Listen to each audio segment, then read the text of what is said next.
Halo teman-teman, apa kabar hari ini? Semoga sehat selalu dan semoga rezeki yang kita terima hari ini membawa kebaikan untuk diri sendiri, keluarga, dan orang-orang di sekitar kita.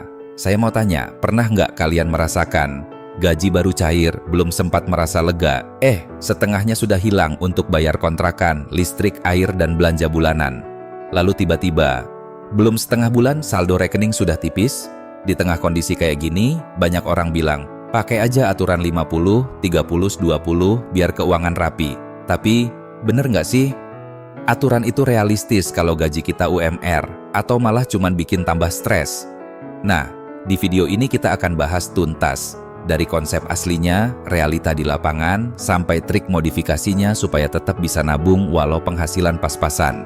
Jadi, pastikan tonton sampai akhir, karena tips ini bisa jadi titik balik keuangan kamu mulai bulan ini.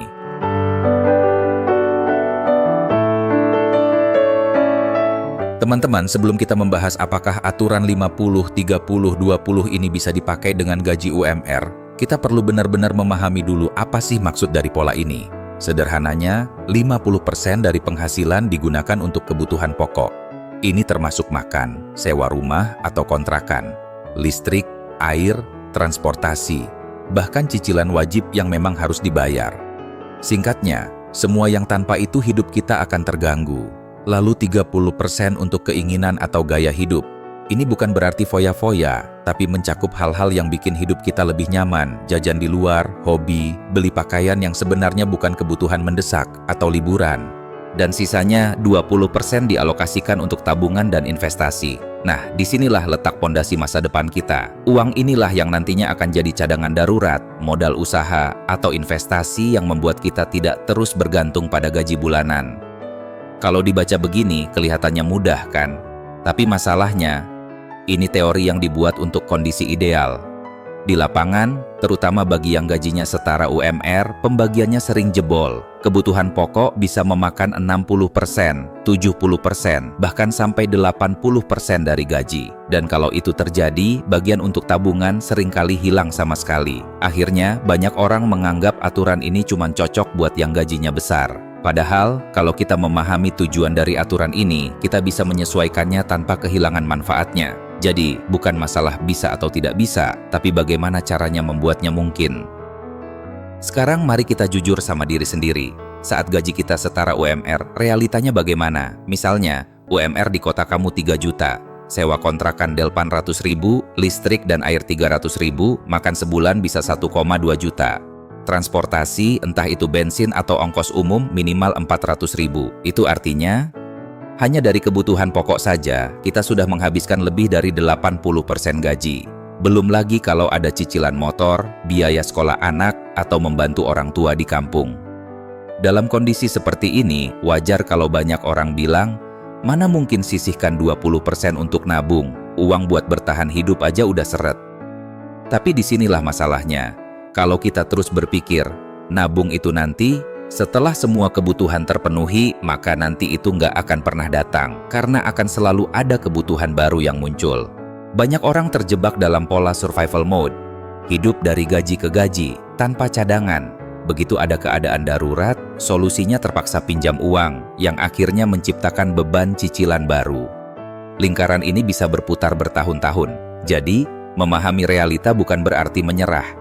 Justru dari sini kita belajar, aturan 50, 30, 20 bukan untuk diikuti mentah-mentah, tapi untuk dijadikan panduan agar kita mulai memaksa diri mengalokasikan uang, walau kecil, untuk masa depan. Dan kabar baiknya, di bagian berikutnya kita akan bahas bagaimana cara memodifikasi angka ini, supaya tetap bisa dipakai walau gaji pas-pasan.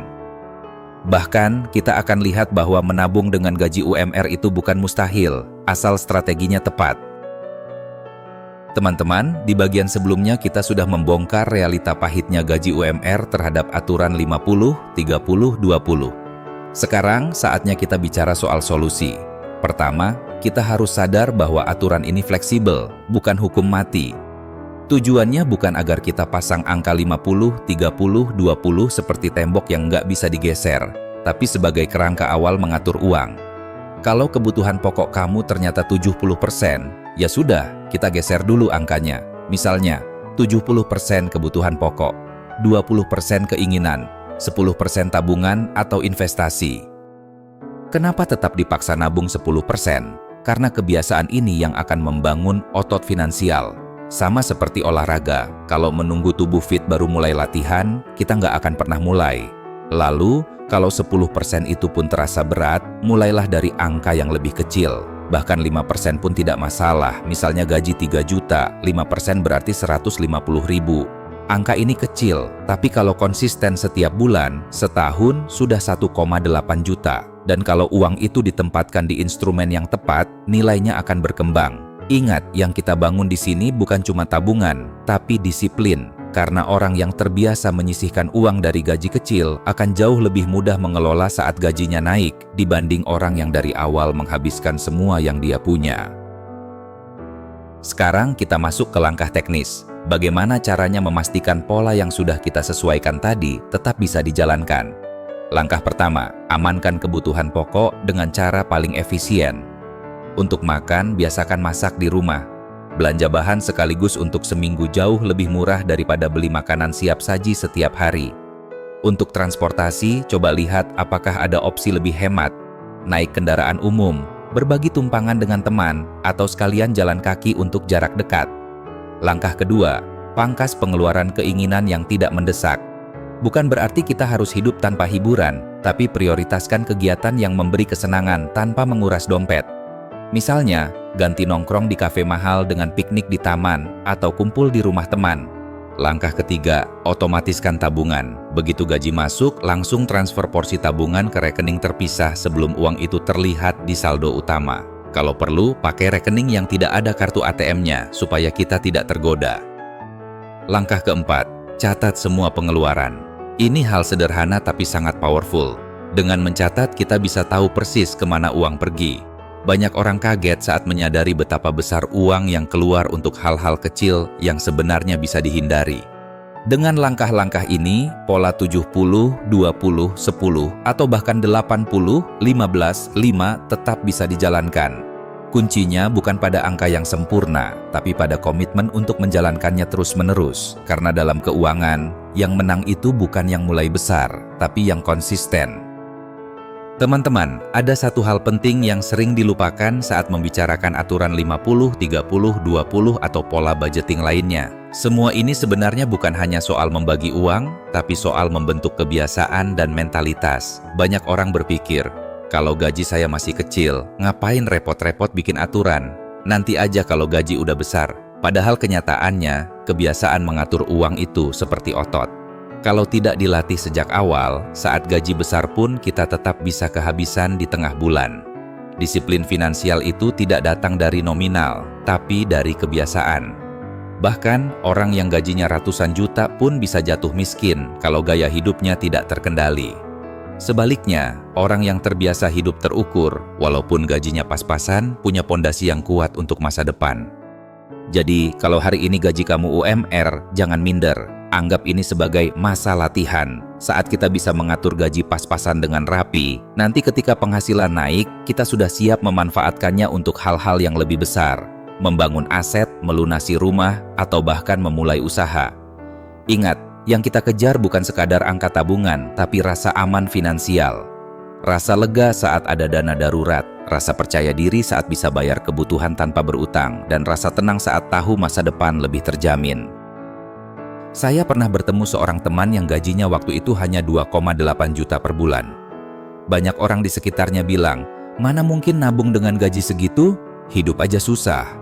Tapi dia punya prinsip, mau berapapun gajinya, minimal 5% harus disisihkan.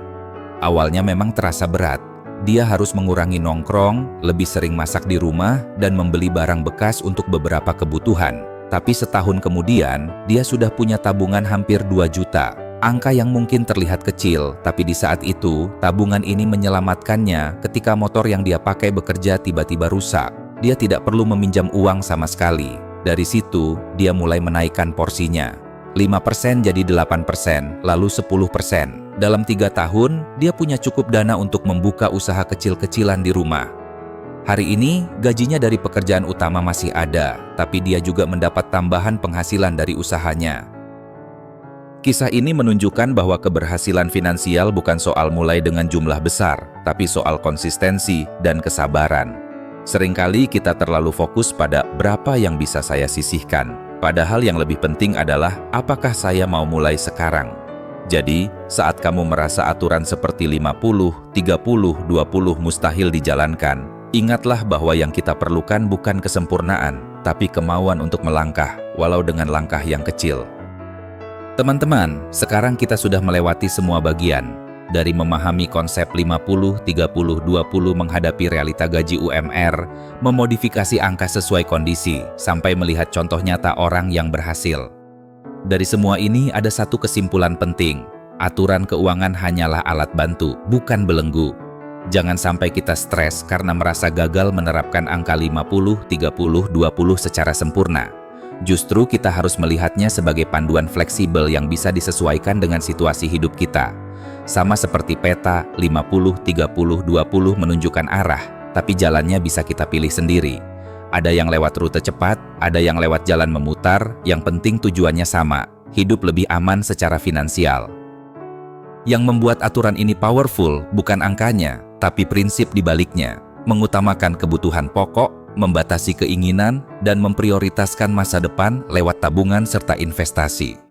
Dan ingat, dalam perjalanan keuangan, kita akan menemui masa-masa sulit, harga kebutuhan naik, penghasilan berkurang, atau ada kejadian tak terduga. Di saat seperti itu, aturan ini bukan untuk kita tinggalkan, tapi untuk kita sesuaikan. Fleksibilitas adalah kunci agar kita tetap bertahan.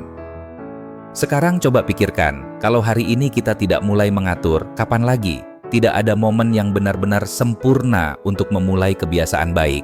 Bahkan, justru saat kondisi keuangan kita terbatas, disiplin ini akan terasa paling menantang. Dan disitulah nilainya. Memulai dari angka kecil bukanlah tanda kita lemah, itu tanda kita berani. Karena setiap ribuan orang yang sekarang mapan, dulunya juga memulai dari angka kecil, tapi mereka konsisten. Jangan tunggu gaji naik baru mulai menabung. Jangan tunggu utang lunas baru mulai investasi. Mulailah sekarang dengan apa yang ada di tanganmu. Walau hanya 2%, walau cuma 50.000 sebulan, itu sudah sebuah langkah keluar dari lingkaran hidup gaji habis sebelum tanggal tua. Ingat, waktu akan tetap berjalan. 1 tahun ke depan kita akan sampai juga di sana. Pertanyaannya, apakah kita akan tiba dengan tabungan dan rasa aman, atau tiba dengan dompet kosong dan penyesalan? Jawabannya ditentukan oleh langkah kecil yang kita ambil hari ini. Jadi, jadikan aturan 50, 30, 20 ini sebagai kompas, bukan beban. Sesuaikan, jalankan, dan nikmati hasilnya perlahan. Karena yang paling berharga bukan hanya uang yang kita simpan, tapi perubahan pola pikir yang akan membentuk masa depan kita. Dari perjalanan yang kita bahas hari ini, ada pelajaran besar yang bisa kita ambil. Mengatur keuangan itu bukan soal seberapa banyak uang yang masuk, tapi seberapa bijak kita mengarahkan uang itu pergi. Gaji besar tanpa kendali bisa habis tanpa sisa, sementara gaji kecil dengan manajemen yang tepat bisa tumbuh menjadi fondasi masa depan yang kuat. Aturan 50, 30, 20 mengajarkan keseimbangan, memenuhi kebutuhan pokok, memberi ruang untuk menikmati hidup, dan mempersiapkan masa depan.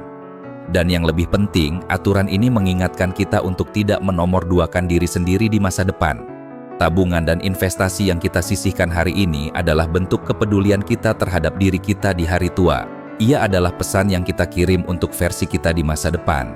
Aku peduli padamu, aku ingin kamu aman, dan aku mempersiapkan itu mulai sekarang. Jadi, alih-alih melihat keterbatasan gaji sebagai penghalang, lihatlah ia sebagai tantangan untuk mengasah disiplin, kreativitas, dan kesabaran. Karena orang yang bisa bertahan dan berkembang di tengah keterbatasan akan jauh lebih siap menghadapi kelimpahan. Ingat, uang hanyalah alat. Yang menentukan arahnya adalah kita. Dan masa depan yang kita impikan tidak akan datang karena kita menunggu, tapi karena kita memutuskan untuk membangunnya sedikit demi sedikit, mulai dari hari ini. Kalau pembahasan ini bermanfaat buat kamu, jangan biarkan berhenti di sini. Klik tombol like supaya video ini bisa menjangkau lebih banyak orang yang sedang berjuang mengatur keuangannya. Share video ini ke teman, saudara, atau rekan kerja yang kamu tahu sedang bingung mengatur gaji. Siapa tahu, tips sederhana ini bisa jadi langkah awal yang mengubah hidup mereka. Dan kalau kamu ingin terus belajar bersama, klik subscribe dan nyalakan lonceng notifikasinya. Setiap minggu, kita akan bahas cara-cara praktis dan realistis mengelola uang, membangun kebiasaan finansial yang sehat, dan merancang masa depan yang lebih aman. Terakhir, tulis di kolom komentar pola keuangan yang kamu pakai sekarang dan apa tantangan terbesarnya. Siapa tahu, jawabanmu bisa jadi inspirasi untuk orang lain yang sedang berada di posisi yang sama.